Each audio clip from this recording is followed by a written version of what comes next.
अस्सलाम वालेकुम मुस्बत शो में बहुत बहुत खुश आमदीद। मैं हूं असद नज़ामी, मेरे साथ हैं अली आफ्ताब। शो को प्लीज़ को शेयर करें, चैनल साइड। सर कैसे हैं? था यकीन के आएंगी ये रातां कभी।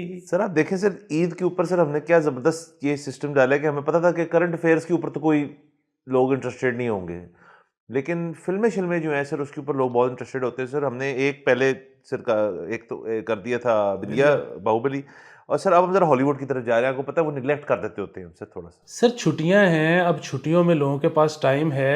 किसी को ये तो नहीं कह सकते कि 1.5 घंटे का हामिद मीर या काशिफ अब्बासी का शो देखें। वो फिल्म देखें, सीजन देखें। फिल्म देखी। और सर फिल्मों के अंदर कोई शॉर्टेज नहीं है, बड़ी आला अलग किस्म की फिल्में। अगर तो किसी ने देख ली हुई है जिनका जिसकी हम बात करने लगे तो गुड फॉर यू। जिसे नहीं देखी वो फौरन देख लें, क्योंकि इसमें स्पॉयलर्स हैं। लेकिन सर इस फिल्म में इतने कोई स्पॉयलर भी नहीं है। ये उस तरह की फिल्म ही नहीं है कि मतलब मैं आपके लिए खराब कर दूंगा। फिल्म में लुत्फ भी बड़ा है सर। सर लुत्फ हैज़ कम। और ये मैं एनवी करता हूँ हर उस शख्स को जिसने ये नहीं देखी, हाँ क्योंकि उसने देखनी है, उसको मज़ा हाँ आना ना। है। सर हम बात करने लगे मार्टी सुप्रीम की। मार्टी सुप्रीम जो है उसमें टिमोथी शैलमे है, gwyneth पैल्ट्रो है, केविन ओलीरी है। सर केविन ओलीरी जो बेसिकली शार्क टैंक पे नहीं बंदा बैठा होता सर, वो एक्टिंग चॉप्स भी है सर उसके सर, और वो ठीक है इसके अंदर। और कास्ट शास्ट है ये जो इसके डायरेक्टर है जॉर्ज जॉर्ज सैफडी। ये बड़ा आला डायरेक्टर है। इसने अनकट जेम्स एक एडम सैंडलर की फिल्म थी 2019 की, बहुत जिसके लिए खूबसूरत। खूबसूरत फिल्म, ये उसका डायरेक्टर है। और ये मतलब उनकी इनकी दो ही मुझे पता है जो फिल्में हैं जो मैंने देखी हुई हैं। लेकिन ये film sir apparently under development है बड़े सालों से। शैलमे जो है वो इसके लिए टेबल टेनिस की ट्रेनिंग ले रहा है। और मार्टी माउजर जो है वो एक्चुअली एक बंदा था। मार्टी माउजर एक टेबल टेनिस प्लेयर था, बड़ा डेकोरेटिव टेबल टेनिस प्लेयर था। और ज़ाहिर है उसकी ड्रामेटाइजेशन जो है इस फिल्म में की गई है। हाँ जी, बहुत ही लूजली बेस्ड है। हाँ इसको ट्रू स्टोरी नहीं कहा जा नहीं सकता, ऑल्दो देखते हुए दिल ये कर रहा होता है कि ये एंड पे लिखा है कि इंस्पायर्ड बाय ट्रू इवेंट्स। लेकिन बस वो एक कैरेक्टर था जो कि टेबल टेनिस खेलता था, और जिसने वो क्या कहते हैं, सर्कस करतब वगैरह में जाके भी हाँ ये हरकतें की हुई ना, थी। तो बस इतना सा चीज़ इतना जो सा है ठीक है। उससे ली हुई थी, हाँ बाकी जो है वो फिक्शन थी। फिक्शन है। लेकिन बहुत ही शानदार फिल्म। सर मैं जो है ना ये देख रहा था कि मतलब देखें आप, जिस तरह गाना है ना, हम्म तो एक अगर कोई गान सिंगर बहुत अच्छा उसको गा देता है हम्म तो वो सोने पे सुहागा हो जाता है। हम्म अगर कोई लिरिसिस्ट बहुत अच्छा लिख देता है तो सोने पे सुहागा हो जाता है। इस तरह बहुत सारी चीज़ें हैं जो सोने पे सुहागा कर देती हम्म हैं। अदरवाइज जो है ना कि गाना अच्छा कौन सा है, मतलब जाहिर है एक तो टेस्ट की बात है, अपने अपने सब्जेक्टिव चीज़ है, लेकिन दूसरा मतलब धुन और अरेंजमेंट हम्म एक दूसरे को कॉम्प्लीमेंट अगर कर जाए ना तो गाना अच्छा हो जाता है। हम्म बाकी फिर जो जो आप ऑन टॉप करते जाते हो वो फिर उसको मजीद निखारता चले जाता है।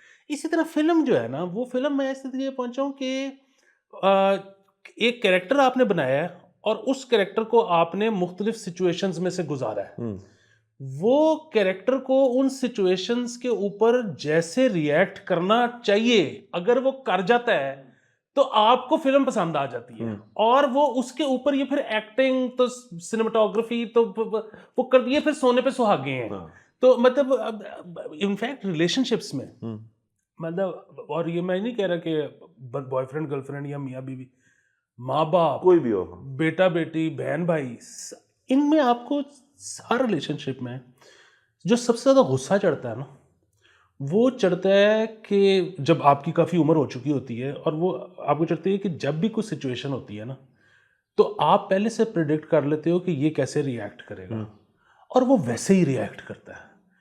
तो आपको ना गुस्सा चढ़ना शुरू हो जाता है। हालांकि यही असल में ना, इंसान यही है। इंसान जो है ना, वो स्लेव है अपनी हैबिट्स का। हम्म तो वही आपको जो है ना, जब आपको फिल्म में नजर आता है तो आपको वो चीज पसंद आती है, और जब वो आउट ऑफ करेक्टर कुछ करता है ना तो आपको होता है कि यार ये कुछ सही नहीं हुआ। आप कई दफा डिफाइन कर लेते हो उसको, कई दफा नहीं डिफाइन कर पाते और आप कहते हो यार फिल्म नहीं थी ठीक, हम्म या ड्रामा नहीं था ठीक।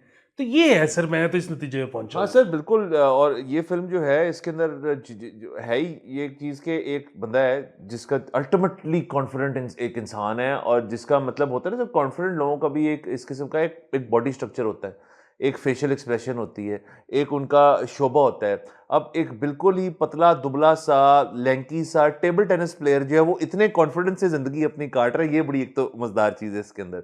और दूसरा उसका कॉन्फिडेंस जो है वो डायलॉग से भी नजर आता है, उसकी हरकतों से भी नजर आता है। मतलब इसके अंदर एक सीन है जब वो शू शॉप में होता है और वो जूते बेच रहा होता है, तो उसका जो अंकल होता है कहते हैं ये तुम बेस्ट हो, तुम सेल्स मैनेजर बन जाओ, ये बन जाओ। और फिर वो भाग जाता है और फिर लेकिन वो वापस आता है तो वो कहता है तुम बहुत आला सेल्समैन है। जो डायलॉग मुझे नहीं बोलता, कहता है मुझे पता है बहुत अच्छी salesman, I can sell shoes to an amputee. मतलब ये बहुत जबरदस्त लाइन है कि उसको पता है कि यार मैं बहुत आला, लेकिन उसका पैशन है। सर ये फिल्म जो है ये है अबाउट हार्ड वर्क और कि जी मैं अपना पैशन अगर एक बंदे ने फॉलो करना है डिस्पाइट ऑल दी ऑड्स, और वो टेबल टेनिस है उसके लिए, जिसमें वो है भी अच्छा, लेकिन फिर वो चीना आ जाता है और वो फिर उसको हरा देता है और फिर इसकी ज़िंदगी क्रम्बल कर जाती है। और इस सारे के अंदर आपको नज़र आता है कि इसकी जो इस मूवी जो है वो शायद सेट इस तरह से है कि मूवी इर्द गिर्द इसके स्लो है चीज़ें। इस बंदे की पेस बहुत तेज़ है, हर चीज़ में डायलॉग डिलीवरी, उठो इधर जाओ ये करो वो करो, उस लिहाज से बड़ी रिमार्केबली शूट फिल्म है, शॉर्ट फिल्म है ये। बिल्कुल सर। और वो देखिए ना, मतलब ये जो कॉन्फिडेंस आता है उसके अंदर, मतलब जो है वो जो शू सेलिंग में भी नज़र आ रहा है और चीज़ों, वो बेसिकली तो because he is very good at one thing, हाँ। तो वो उसकी वजह से जो है वो बाकी चीज़ों में भी रिफ्लेक्ट हो रहा है। और ये जो है मतलब अगेन जो इस तरह के कैरेक्टर होते हैं, वो वो पेल भी रहा है साथ में, हाँ। राइट लेफ्ट एंड हाँ, हाँ, सेंटर। हाँ। वो भी आप मतलब अगेन इस तरह के जो कैरेक्टर होते हैं वो नहीं रुक सकते, मतलब वो चाहे मर्द हो चाहे खातून हो, उनका फिर लिबिडो फिर आपको पता है ज़्यादा होता है। हाँ। तो बड़े मतलब वो जो एक जो उन्होंने कैरेक्टर बिल्ड किया ना, उसको फिर उन्होंने हर जगह पे जैसे जैसे उसको करना चाहिए वो फिट करता कर जा दिया। रहा वो है। फिर उसकी जो दोस्त होती है who he gets pregnant but मानता नहीं, फिर उसका मतलब उस तरह से अच्छा इंसान भी है कि उसका मियाँ उसको मारता है तो पहुंच जाता है उसके पास। और फिर वो भी मुझे लाइन याद है, वो कहती है व्हाट आर यू, उसको कहता है कि अब लड़ाई करेंगे, आर यू एन एप। मतलब ये भी बड़ी आला लाइन थी, वो बड़ी डिलीवरी है सर उस लाइन की, कि उस वक्त में कहते हैं कि हम जानवर तो नहीं है ना कि हम एक दूसरे को मारने, तुमने मारा है उसको, गलत किया है तुमने। और वो फिर एंड मूवी, खैर वो मैं रोल नहीं करता है मूवी कहाँ खत्म होती है। But sir all and all इसके अंदर देख लें, इससे एक बात एस्टेब्लिश होनी चाहिए सर, जो मैं बड़े सालों से कह रहा हूँ, आपने टेबल टेनिस को कभी इजी नहीं लेना। टेबल टेनिस को ये नहीं है कि मतलब को पास टाइम स्पोर्ट है, एक तो ये कि सबने खेली होती है, लेकिन सर कंपेटिटिव टेबल टेनिस जो है, और ये उसने इसमें दिखाया हुआ है कि ये एक ना अप एंड कमिंग चीज़ थी यहाँ पे, ये इसलिए तो वो बंदा जो है उसके अंदर इन्वेस्ट करता है या इन्वेस्ट करना चाहता है। और तब ये भी था कि चाइना वर्सेस यूएस भी चल रहा था, और चाइनीज़ प्लेयर्स जो दुनिया में निकले हैं वो तो खैर आला दर्जे के हैं, अमेरिकन ये चले हैं और भी हैं। बट सर टेबल टेनिस को कभी आपने इजी नहीं लेना, बड़ी स्पोर्ट है। हाँ जी, दूसरा सर जो इसका वो वाला आपने बात की है ना कि अच्छा आदमी भी है, हाँ। अगेन वो जो है ना वो ये है कि जब तक तो उसने वो नहीं कर लिया जो वो करना चाहता था, तब तक तो वो बुलडोज करता जा हाँ, रहा है तब तक सब तो कुछ। वो हाँ, ठीक आदमी नहीं है। हाँ, जब वो अचीव हो गया ना तो फिर उसको पेरिफेरी में चीजें नजर आई हैं, फिर उसने उनमें से कुछ को ठीक भी कर लिया है। सो ये अगेन जो मतलब एम्बिशियस लोग होते हैं और जिनको ये पता होता है कि हम मैं बहुत कर अच्छे, जाऊंगा। वो फिर वो अच्छे बुरे नहीं होते, बस हाँ। फिर उनको आप रोके, वो एक फोर्स होते हैं। हाँ। तो ये एक फोर्स है ना, ये अच्छा है ना बुरा है। हाँ, और देखें एंड में भी वो किसी ऑफिशियल इवेंट पे तो नहीं ना उसने अपना वेंजेंस लिया उस प्लेयर के खिलाफ, वो तो एक शोकेस टाइप चीज थी जो जाके हो गई, जो करा ली, जिसके अंदर he was meant to lose. लेकिन वो जो अगला प्लेयर था वो भी था कि यार ये प्लेयर तो है, वो तो स्पोर्ट्समैनशिप भी बीच में आ गई ना कि भाई हम अब खेल रहे हैं, अब ये मैच है बकायदा, और इट्स जस्ट स्टेक्स वही है पूरे ऊपर से, तो वो जीतता है फिर और वो आगे जाके अपना करता है। लेकिन वो उस वजह से मैं कह रहा हूँ फ्लो भी बड़ी ब्रिलियंट थी फिल्म की। बहुत ब्रिलियंट फ्लो थी, मतलब मैं तो है ना, मैं इसी चीज़ पे हैरान होता हूँ जो स्क्रिप्ट या स्क्रीन प्ले राइटिंग है ना, वो ये है कि आपने मतलब जाहिर अब एक कैरेक्टर सोच लिया, अब आपने सिचुएशन सोच ली, लेकिन एक सिचुएशन में वो कैरेक्टर किस पॉइंट पे एंटर होगा, किस पॉइंट पे वो एग्जिट करेगा, कौन सी चीज़ दिखानी है कौन सी नहीं दिखानी, मतलब उसके दिन के जो है वो मतलब 4 पहर है ना, मतलब एक दिन में कोई आपने एक पहर दिखाना है, एक दिन के आप चारों दिखा रहे हो, फिर बीच में आप 3 हफ्ते शायद स्किप कर रहे हो। ये जो फैसला लेना है ना, ये पता नहीं राइटर फौत हो जाता होगा एक चीज लिखते हुए कि क्या करे, मतलब मैं लिख ही नहीं सकता। मैं बहुत जब मुश्किल काम सोचता है। हूँ ना कि मैं इसको बैठ के लिखूं, मेरे ज़हन में बहुत कहानी आती है, जब मैं सोचता हूँ मैं पैरालाइज हो जाता हूँ कि मैं ये दिखाऊं कि ना दिखाऊं और ये दिखाऊं कि ना दिखाऊं। हाँ, वो कंटिन्यूटी लाना, और उसको खास तौर पे लिखना भी, चले से लिखना तो एक बात है, पर जो लिखी हुई चीज़ है उसको स्क्रीन पे लाना, एक अलग चीज़। बाकी से इसका फिल्म का जॉनरा जो है ना वो बड़ा इंटरेस्टिंग है। ये क्लासिफाई हुई है film as a dark comedy. अब सर डार्क कॉमेडी जो है ना एक बड़ी इंटरेस्टिंग किस्म का जॉनरा है। देखें एक एक सब जॉनरा कह लें उसका, लेकिन कॉमेडी तो देखें ना करना मेरे ख्याल में एक्शन से भी ज़्यादा मुश्किल है, अच्छी कॉमेडी डिलीवर करना। क्योंकि कॉमेडी का मतलब ये है कि आपको दुनिया भर में पता है क्या हो रहा है और आपको अपनी ऑडियंस की पल्स पता है कि यार इस चीज़ पे ऑडियंस रिएक्ट करेगी, इसी तरह अच्छी कॉमेडी हो सकती है। अब अगेन उसके अंदर भी आप कह रहे हैं यार डार्क कॉमेडी करनी है इस तरह से। अब डार्क कॉमेडी है इसके अंदर बहुत सारे इस किस्म के सीन्स है, जैसे वो जब होटल में जाता है और वो नहाने लगता है और टब गिर जाता है उसका, वो बड़ा आला सीन है उसकी। और उसकी उसके अंदर उसकी रिएक्शन देखें कि यार हुआ कुछ नहीं है यार, और मैं अपना जो डिपॉजिट वापस लेके निकलूंगा यहाँ से, वरना बचाऊंगी क्योंकि टब ही गिर गया। हालांकि उसको मना किया था कि यार टब में ना हो।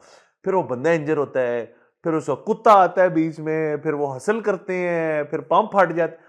मतलब sir it's a series of, और ये देखे ना डार्क कॉमेडी का एक ये एंगल है कि उसके अंदर चीजें बहुत ही बुरी हो रही हैं। मतलब चीजें जो हैं, मतलब किसी का पेट्रोल पंप फट जाना, किसी के पैसे चोरी कर देना, किसी के ऊपर टब के गिर जाना, उस टब के जो उसका अंदर, पूरा बाजू। हाँ उस टब के जो अंदर था वो टब में गिरा है, लेकिन उसके अंदर कॉमेडी हो रही है। उसका दोस्त कह रहा है तुम कर क्या रहे हो यार, ये क्या हो रहा है। लेकिन सर अगेन दिस ऑल ना ये करना बड़ा मुश्किल है। एक तो आप स्क्रीन प्ले की बात करें, उसके ऊपर स्क्रीन प्ले में आप कह रहे हैं कि यार ये सारा कुछ सिचुएशंस होनी है, एक्टर भी अच्छा परफॉर्म करेगा और इसको कॉमेडी के एंगल भी देना है, ये बड़ा मुश्किल काम है। बहुत मुश्किल काम है। फिर ये है कि मुझे वो पहली दफ़ा पता लगा, और पता नहीं वो ठीक है कि नहीं है, लेकिन बहरहाल इसमें वो है कि वो जो चीनी जापानियों ने जो ग्रिप इंट्रोड्यूस कराई वो दूसरी डिफरेंट, वाली, हाँ दूसरी वाली, उसको पेन वाली, पेन हाँ पेन ग्रिप कहते हाँ हैं। जी पेन ग्रेव वाह। हुआ। तो sir again all in all फिर अच्छा मुझे दूसरा एक और चीज़ बड़ी अजीब सी लगी इसके अंदर कि मूवी तो खैर अपने लिहाज पे I think it was perfectly done, उसके अंदर से मैं कोई खामी नहीं निकालना चाहता। बट मैंने जब ये फिल्म देख ली ना, मैंने कहा ये लड़का ऑस्कर ले जाएगा इस दफ़ा इसका ऑस्कर बनता है। लेकिन फिर ऑस्कर्स हुए अभी कुछ देर पहले, और उसके अंदर मुझे था कि जो फिल्म थी सिनर्स माइकल बी जॉर्डन की, इन इज ओन राइट एक बहुत ही डिफरेंट किस्म की फिल्म थी। लेकिन उसके अंदर कुछ जो दकियानुसी किस्म के हैं, हॉरर और वैम्पायर शैम्पायर जो उसकी सच्ची एक चीज़, हाँ डबल रोल था माइकल बी जॉर्डन का, उसने एक्टिंग ठीक की। लेकिन मुझे उस फिल्म को अगर मैं इसके साथ कंपेयर करूं in terms of acting performance, तो मेरा पूरे चिप्स थे कि यार ये जीतेगा या डिकैप्रियो जीतेगा। वन बैटल अभी हमने करनी है रिव्यू, मुझे था इन दोनों के बीच में।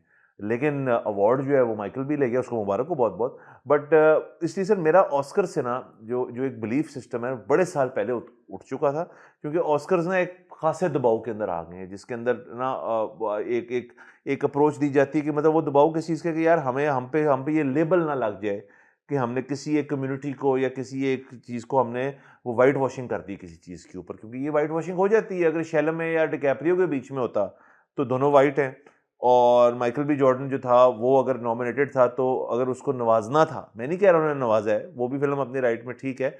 बट मेरे चिप्स सारे थे कि यार ये दो जो परफॉर्मेंसेस थी ना, इनके ऊपर था ही नहीं कुछ इस साल। अगर तो इस साल का अहाता करना था कि इस साल कौन सी सबसे अच्छी फिल्म आई है, तो सिनर्स इन दोनों फिल्म के करीब भी नहीं थी। सॉरी जी सर, ये आपके मैं अग्री करता हूँ।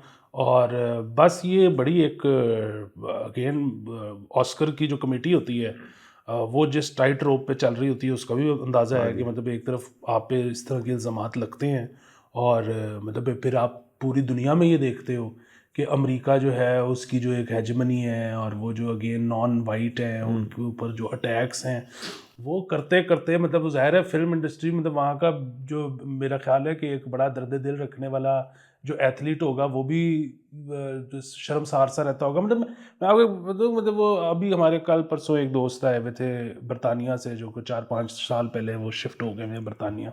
तो उनको मैंने कहा जी कि क्या आपके तासुरात हैं, तो उन्होंने कहा जी कि कुछ लोग मिलते हैं जिनसे, मतलब ज़ाहिर है वो ब्लेटेंटली नहीं, लेकिन ऐसे लगता है कि शायद वो रेसिस्ट हैं, कुछ उनके इस तरह के जेस्चर्स होते हैं, और जो बाकी मिलते हैं वो गिल्ट में होते हैं कि यार हमने आपके साथ बहुत ज़्यादती की है। ओके। हाँ, तो कहते हैं कि आपको हमें, इंटरेक्ट दोनों से करना पड़ता है। कहते हैं नॉर्मल आदमी जो आपको बिल्कुल फेस वैल्यू पे ले वो कोई भी नहीं है, या वो रेसिस्ट है और या फिर वो शदीद गिल्ट का शिकार है कि हाँ हमने आपके साथ बहुत ज्यादतियां की है। सर अगेन ये अजीब सी है, हम एक दौर के अंदर है, हम तो बड़ी देर से डिस्कस कर रहे हैं। मतलब ये ऐसे नहीं कि ये मी टू से ही शुरू हुआ है, वो तो एक पर्टिकुलर चीज़ को एड्रेस किया मी टू ने, जो कि ज़रूरी था एट दैट पॉइंट। जो लोग प्रेडेटर्स थे उनको उनकी निशानदेही होनी चाहिए थी, और उनको एंड तक ले गए, उनके करियर खत्म हो गए। लेकिन फिर ये भी है कि देखें, अगर आपने आर्ट की बात करनी है तो देखें आर्ट तो देखें इस किस्म का शख्स जो कि आपको निहायती एक बुरा लगता हो और वो रेसिस्ट भी हो, सेक्सिस्ट भी हो, मिसोजिनिस्ट भी हो, नार्सिसिस्टिक भी हो, लेकिन आर्ट उसका अच्छा है और उसके लिए कोई कैटेगरी है जिसके अंदर उसके आर्ट को सेलिब्रेट करना है, तो फिर आप उस सारी चीज़ को छोड़ सकते हैं, उस बंदे के कैरेक्टरिस्टिक्स को। क्या वो उसकी आर्ट के अंदर आ रहे हैं, आर्ट उनसे अलहदा है, और फिर उसको अवार्ड देना है नहीं देना, ये बड़े सवाल हैं आजकल के दौर के अंदर। वरना तो देखिए ना, और फिल्म भी इस किस्म की, ये फिल्म जो है, जैसे नहीं कहते आर्टी फार्टी फिल्म देखते हैं कुछ लोग, ये थी थोड़ी बहुत ही आर्टी फार्टी फिल्म, क्योंकि इसके अंदर आपको जरा सोचना पे मजबूर करती है ये फिल्म। ये थोड़ी आर्टी फार्टी भी थी और ये साथ में भरपूर कमर्शियल भी थी। हाँ मैं तो इसको जो है ना बाकायदा मसाला फिल्म समझता हूँ कि हाँ इसमें सारे मसाले पूरे थे। हाँ। इसमें ट्रेजेडी भी थी, इसमें कॉमेडी भी थी, इसमें ट्रायम्फ भी थी, इसमें फेलियर भी रोमांस था, भी था। इसमें रोमांस भी था। मतलब कोई आप मैं कहता हूँ इमोशन ऐसा सोच ही नहीं सकते जो इस फिल्म में किसी ना हाँ, किसी जगह आया ही नहीं। पूरे 12 मसाले इसके अंदर पूरे थे। 12 मसाले थे। और अगेन जो सारा कुछ इस फिल्म के, मतलब ये नहीं होता, कुछ फिल्में होती हैं जो लोग कहते हैं यार कि ये आप रिकमेंड ही नहीं करते यार, ये नहीं देखेगा, इसके बस की बात मैं कह रहा हूँ, मतलब इसको मजा नहीं आएगा इस फिल्म का। इस फिल्म के बारे में ये कह ही नहीं सकता। ये जो भी शख्स देख लेगा ना, जिसने कहा जिंदगी में एक भी फिल्म देखी है, उसको फिल्म का मजा बहुत आएगा, तो ये ये जरूर देखें। 100% मैं आई कंकर। और बहुत बहुत बहुत solid 4 out of 5। Solid 4 out of 5। और आप भी देखें, एंजॉय करें। मार्टी सुप्रीम मूवी का नाम है। बाकी से जायज लेते हैं, अगले एपिसोड में मुलाकात होगी। खुदा।